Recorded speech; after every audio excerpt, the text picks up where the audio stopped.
Welcome back, guys. Today I'm going to show you how to find and install a game called Epic 7. So first thing first, open App Store. Click on that blue icon right here on your home screen.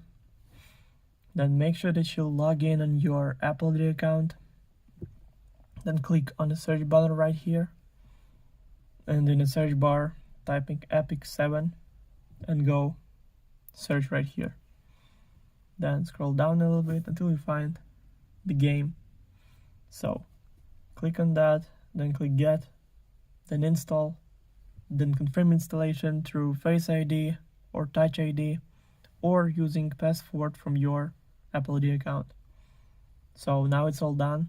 The game is 92.6 megabytes.